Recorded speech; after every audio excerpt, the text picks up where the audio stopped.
All right, we've got some big SEC, ACC action today, January 9th, 2025.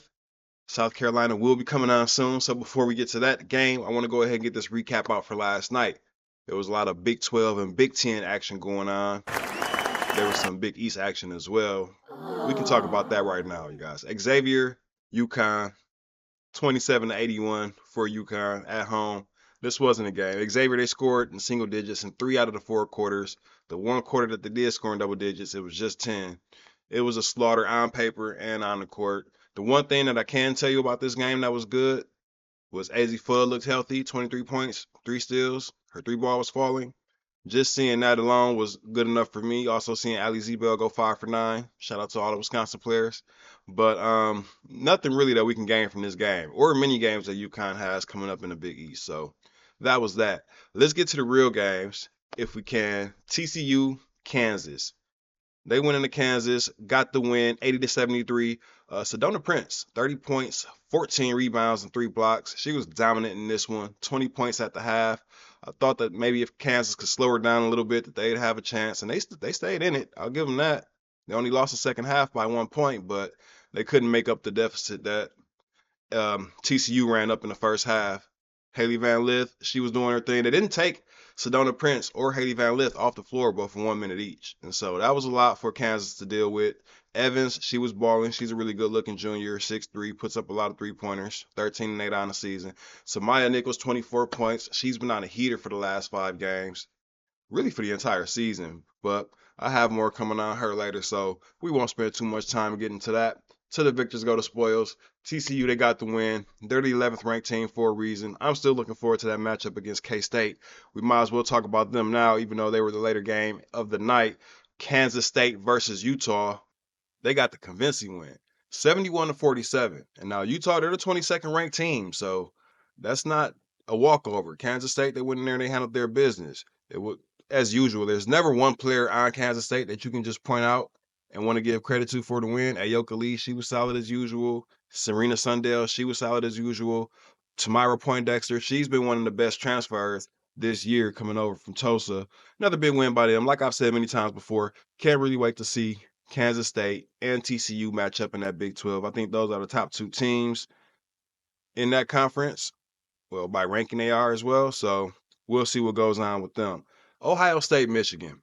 This game, Michigan had it for most of the game, I'll say, for at least the first half. Olivia Olson, she came out balling. Greta Kampschrader, she was balling as well. Jelani Cambridge, she was inefficient in the first half, turned it around in the second half. Where they really lost this game at was right before halftime. They hit a big three, Michigan being to go up 16. But with 1 second left, they allowed Ohio State to hit a three. They got the ball first in the second half. They scored first. That 5-point swing in about 20 seconds of game time that took the lead from a 16-point lead to 11, that's really where they lost this game. It was another game also where it was just an example of how pure production sometimes beat efficiency because, like I said, Jelani Cambridge, not that efficient at all in the first half. She ended the game with 29, 11 for 23, turned it around in the second half. Olivia Olson, she was balling, though, very efficient, 8 for 12, 20 points, but she did most of that damage in the first half. And once you pack it away and you just take your efficient game home and you don't keep chopping at it, you let a player like Jelani Cambridge, she sealed the deal, laid down a stretch, 2 big jumpers, 2 big free throws. She had been shooting the ball all game, so she was comfortable, while some of the players who only had 12 or 13 shots weren't so comfortable at the end of the game. And so we saw the difference there. That's how they got the win. West Virginia, Texas Tech, another one that wasn't much of a contest. We just another good showing from that trio of JJ Quinterly. She had 21 and 7 in this game. Jordan Harrison and Sydney Shaw. That's a trio that I would put up against any trio in the country when they have it clicking, honestly. So keep your eyes out on West Virginia, 17th ranked as of now. We'll see what happens after this week. But Michigan State was a team that got upset last night.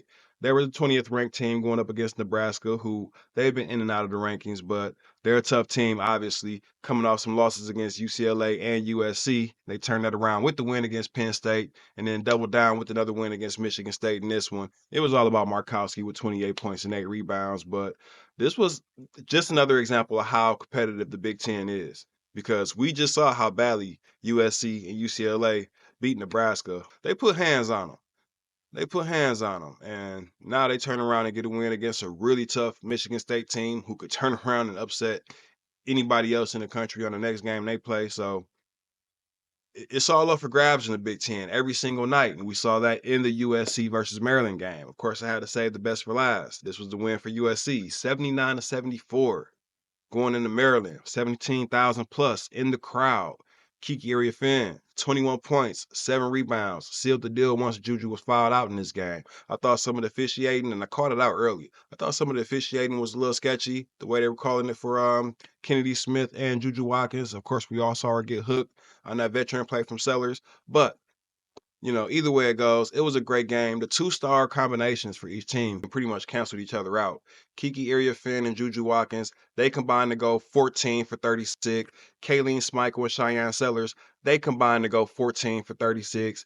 The USC duo ended up with 42. The Maryland duo ended up with 42. And so, all things considered, they canceled each other out except for rebounding. Kiki with 7 rebounds, Juju Watkins with 9, Sellers and Smichael both with none. And that's the one thing that stood out for me for Cheyenne Sellers, because she had 26 points, gained a lot of new fans in this game too, from what I saw online and in the chat room that I was in. But for me, she's a player that gets you 5 rebounds, 5 assists a game with only a couple turnovers, and she can hit threes. She didn't hit any threes, didn't attempt any, but she didn't get any rebounds and only had 2 assists and 4 turnovers. So for me, a much more deadly stat line would have been 19, 5, and 5 with maybe a 3 or 2 made, 3 turnovers, something like that.